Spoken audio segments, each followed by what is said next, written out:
Problema, yung kanyang connecting rod, bingkong. So, try natin. Let's go. Ayun. Ayos, hindi abot. Okay, testing. Yan, one click. Naandar na siya.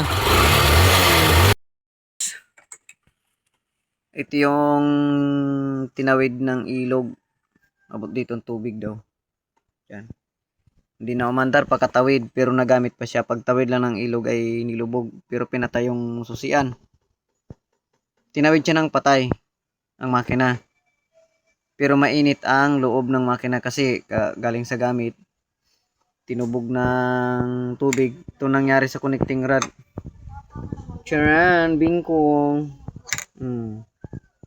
Napas mo. Napas mo. So try natin kung okay pa ito. Bumingkong na, palitan na yan. So try na, sana mabuo pa. Nga lang yung batak nito hindi ganun kalakas kasi yung haba ng connecting rod hindi na ganun. Umiksi na. Kasi nga bumingkong, napas mo. Ayan. Simbolo na natin mga paps. Ang ginawa namin dito, binaak namin dito pati sa kabila, baklas lahat na stator, bendex, clutch housing assembly, tapos niligoan namin 2 litrong gasolina, pinasiritan hanggang sa lumambot, pati medyo matigas pa din kaya baklas pati top. Ngayon bubuuhin na namin ito. Napansin namin na yung kanyang connecting rod bingkong. Ayan. Sana kanina matigas to. Ngayon lumambot na siya. Nahilot na rin kahit paano. Ayan o. Tumatama yung kanyang batok ng pagkakilo nung connecting rod dito sa crankcase. Yan o, kitang kita. Ayan o. Yan ang dahilan kung bakit may part na matigas. Kaya matigas pa rin to pag nagkataon. Babangga ito ayo.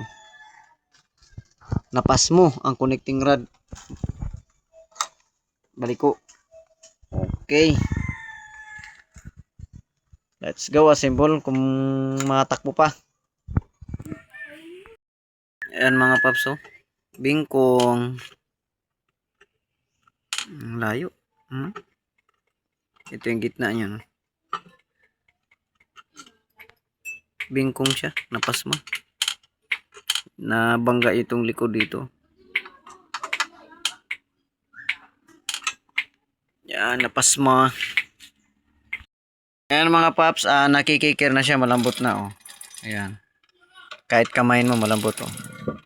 Oh. Problema, yung kanyang connecting rod, bingkong. Ayan oh. Center natin. Yan. Pag kinabit natin yan dito sa piston, magiging hindi mo siya makikir kasi nga itong ayan o, may tama. Ayan o, kinang o. Yan, yung part na yan natama dito. Kasi nga bingkong. Mga paps, kitang kita agad pag nag-kick ka, sabit agad tamo. Yan. Diin na natin ang pa. Oh. Yun, nauga. Ano? Nasabit. Wala na, sumabit na. Tumigas na. Nasabit dito sa dulo ng block yung likod ng connecting rod. Kaya hindi ba na sasabit masyado. Baak. Oh. Kita baga. Ayan. Diyan tumatama yung likod ng connecting rod, yung pagka bingkong. Ayan o. Magagrinder sana yan pag ganyan. So kaya dapat palitan din talaga ng connecting rod. So option lang natin ngayon. Kung matatabasan natin ito, papapaandar natin ito kahit paano. So try natin, let's go.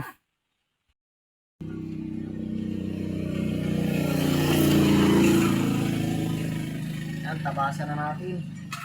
Saling ganyan, abangga.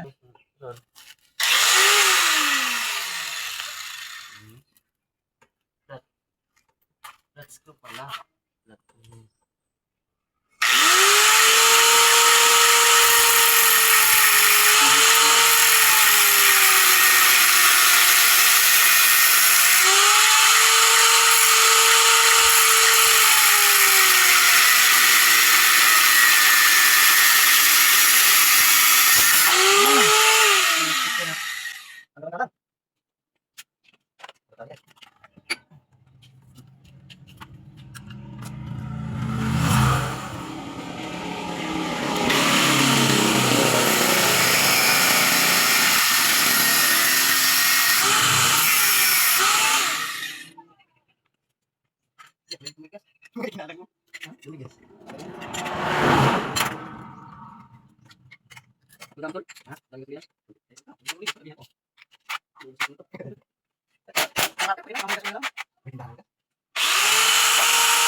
Yan o.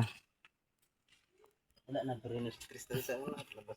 Natabasan na natin yung kanyang banggaan. So try natin ibalik kung hindi gagalaw yung block habang inapaikot. Kahit pa paano yung mandar lang. Nga lang yung pwersa nito hindi ganun kalakas. Kita mo ba si Rocky? Mga paps, nagawa na natin. May chance na itong umandar to. So try natin na nyo. Oo. Hindi na siya natutukod, hindi na siya gumagalaw pag dati hindi nakikik.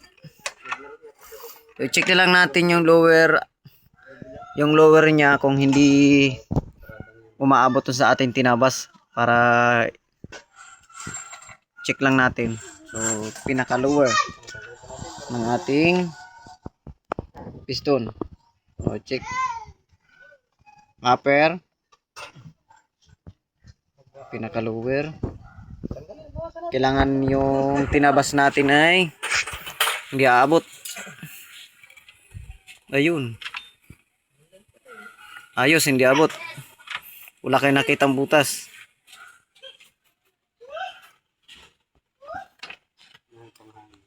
Ayun, wala. Isa pa. Ayun, tumas na siya. So, goods. Goods. Asimbol na natin. Malambot na, oh. Check na natin sa up. Siguro matagal na itong ano to. Hindi nasasagad ang piston. Matulog ka na muna, Noy. Pumata mo. Yan.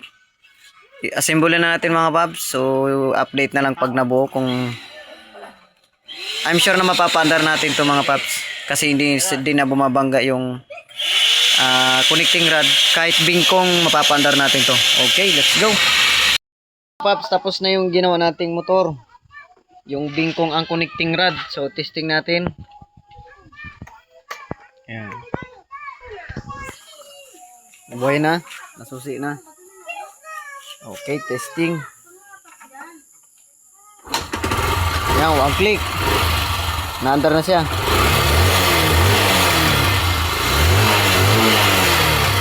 Ready to pick up na ulit.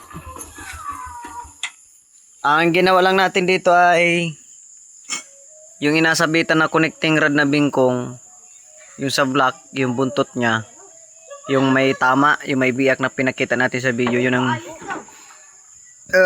grinder natin. Yun, tinansya lang natin kung hanggang saan lang yung low niya, ay yung lower. Yan, hindi naman siya abot, so goods pa naman siya. Okay na ulit.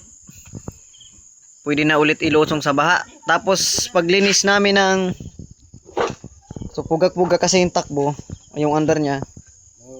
Pag baklas ko ng air cleaner, may nakuha pang tansyado, 2 basong tubig pa.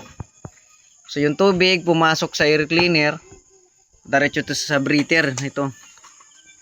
Yan, pasok talaga sa loob ng makina ang isang pitchil na tubig. Isang pitchil yung nakuha natin dito. Dami. Ito ang ginawa natin, baklas dito. Baklas lahat.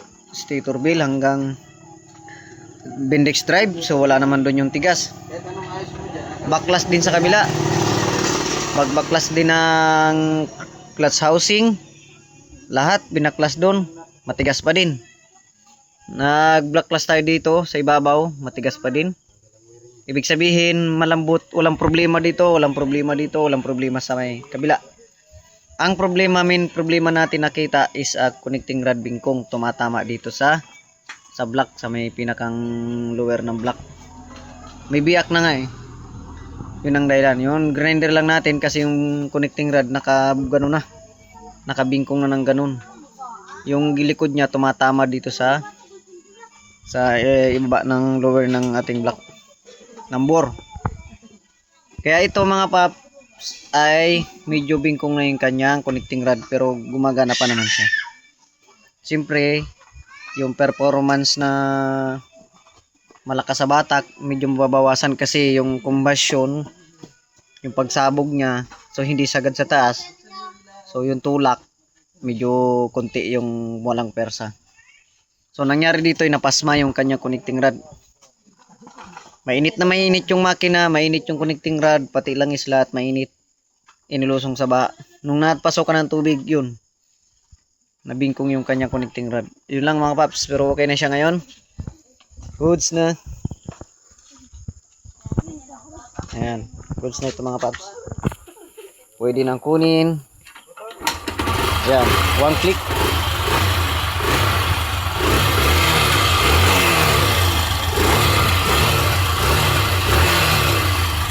Okay na mga paps.